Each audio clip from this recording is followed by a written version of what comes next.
और साइबर अपराध की घटनाएं इन दिनों तेजी के साथ बढ़ रही हैं और इसी के तहत इंदौर में तैनात क्राइम ब्रांच के एडिशनल डीसीपी राजेश दंडोतिया भी डिजिटल अरेस्ट से अछूते नहीं हैं। उन्हें भी डिजिटल अरेस्ट करने के लिए वीडियो कॉल आया और जिसे साइबर अपराधियों ने जैसे ही भर्ती में देखा वैसे उन्होंने कॉल कट कर दिया। आपको बता दें कि एडिशनल डीसीपी राजेश दंडोतिया खुद साइबर क्राइम के अवेयरनेस को लेकर क्लास चलाते हैं। वहीं Guinness book of world record में भी डिजिटल जागरूकता की क्लास में सर्वाधिक लोगों के सम्मिलित होने को लेकर उन्हें सम्मानित किया जा चुका है।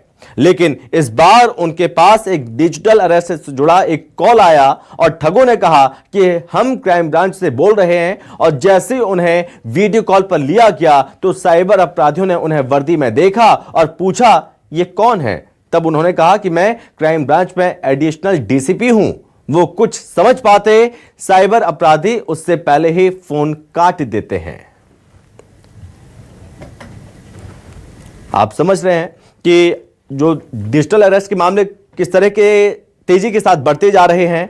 इसमें सबसे ज्यादा जो पढ़े लिखे लोग, जो बुजुर्ग हैं, वो इसकी जद में आ रहे हैं। ठग अपने निशाने पर इन लोगों को ले रहे हैं। लेकिन पुलिस भी अब इनसे अछूती नहीं है। जी हां, ऐसे जो जालसाज हैं वो हर किसी को अपना शिकार बनाने की कोशिश कर रहे हैं। अब ये ताजा मामला सामने आया, क्राइम ब्रांच के डीसीपी को डिजिटल अरेस्ट करने की कोशिश हुई। अभी एक कॉल आया था जो कि कॉल डिजिटल अरेस्ट के लिए, जिसकी की एक वीडियो रिकॉर्डिंग आप लोगों ने की है। ये सब ये बताने के लिए लोगों को कि इस तरह के कॉल आते हैं, ऑटोमेटेड कॉल होते हैं।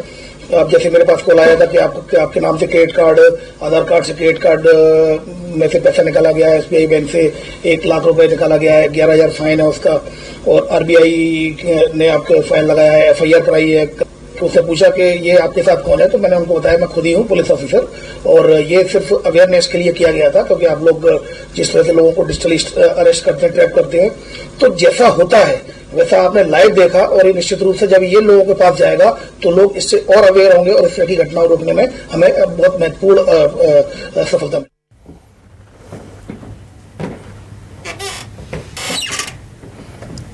तो साइबर अपराधियों के हौसले कितने ज्यादा बुलंद हैं आप समझ सकते हैं।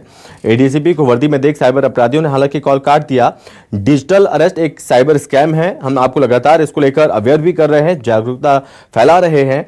और स्कैम में फोन करने वाले पुलिस अधिकारी बनकर बात करते हैं, कॉल करते हैं और बताते हैं कि वो ये फलाना अधिकारी बोल रहे हैं। सीबीआई, नारकोटिक्स, आरबीआई अफसर बनकर आत्मविश्वास से बात करते हैं, लोगों से धमकाकर या फिर लालच देकर घंटों या कई दिनों तक कैमरे के सामने रखा जाता है।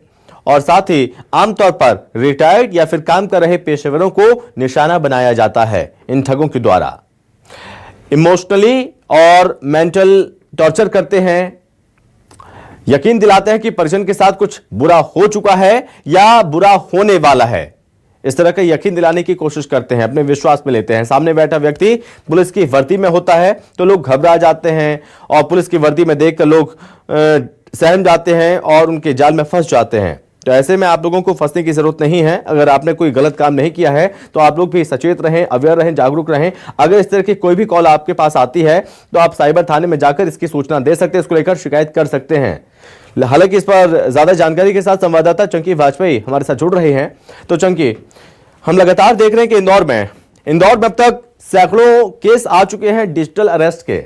लेकिन अब ये ताजा मामला कि पुलिस अधिकारी को भी इन ठगों ने नहीं छोड़ा, उन्हें कॉल करके उन्हें अपनी झांसे में लेने की कोशिश की। वो पुलिस अधिकारी जो लोगों को जागरूक कर रहे हैं, इसके खिलाफ काम कर रहे हैं, वो अब ब्रांच के एडिशनल डीसीपी है राजेश दंडोतिया। इन्हें एक साइबर अरेस्टिंग से जुड़ा हुआ एक कॉल आया था। कॉल जब आया, जब मीडिया उनके साथ में थी और पूरे मामले में जब उनसे यह बात की गई तो बताया गया कि उन्हें एक कॉल पर किया गया था कि आपके द्वारा जो आरबीआई द्वारा एक शिकायत दर्ज कराई गई है कि आपने 1 लाख रुपए से अधिक की राशि कहीं पर ट्रांजेक्ट की है और आपके ऊपर एफआईआर दर्ज है। और उन्हें पूरी तरह से जो डराया धमकाया गया। पहले तो नॉर्मल कॉल आया था, उसके बाद में उन्हें एक वीडियो कॉल किया गया। लेकिन जब वीडियो कॉल में जब उन्होंने देखा कि स्वयं सामने वाला व्यक्ति राजेश डंडोतिया स्वयं एक अधिकारी, पुलिस अधिकारी है, तो तुरंत उन्होंने कॉल को काट दिया। इस पूरे घटनाक्रम को लेकर राजेश डंडोतिया का कहना है कि इस तरह के मामले लगातार जो बढ़ रहे हैं और इससे केवल मात्र जागरूकता ही एकमात्र बचाव है। यदि जागरूक रहेंगे तो साइबर अपराधियों से बचे रहेंगे।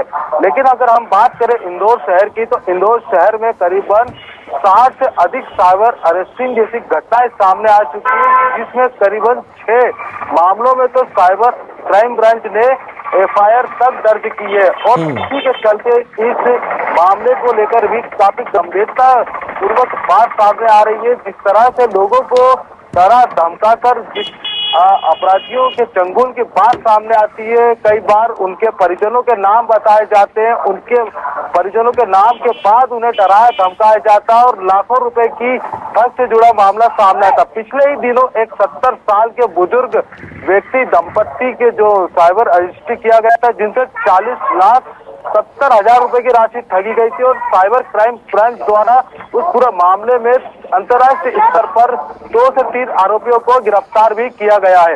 लेकिन यह बात यही नहीं थमती है, इसमें साइबर अरेस्ट के कई तरह के मामले, चाहे वो स्वयं को पुलिस अधिकारी बताकर, CBI अधिकारी बताकर डराया धमकाया जाता है। जी चंकी, ऐसे कई मामले हैं, कई मामले पेंडिंग भी हैं जिसके खिलाफ कार्रवाई हो रही है। कई केस में हमने देखा कि कुछ लोगों को गिरफ्तार भी किया गया।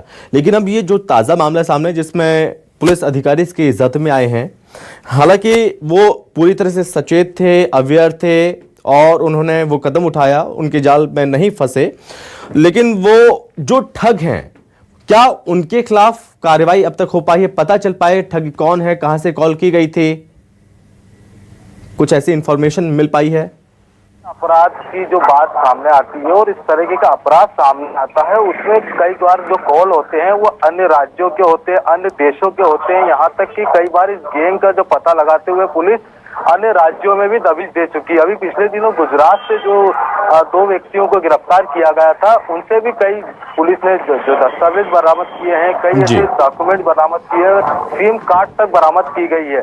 लेकिन इनका गिरोह 1 या 2 लोगों तक ही सीमित नहीं होता है, ये कई राज्यों में बैठकर इस तरह का गिरोह चलाते हैं। जो इनके चंगुल में आ जाते हैं वो लाखों रुपए से लेकर हजारों रुपए तक की धोखाधड़ी का शिकार हो जाते हैं।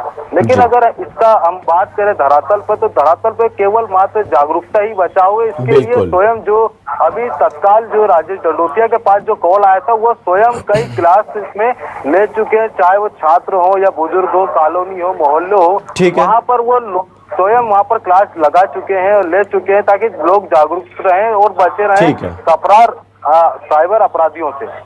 चंकी, बहुत धन्यवाद आपका तमाम जानकारी के लिए।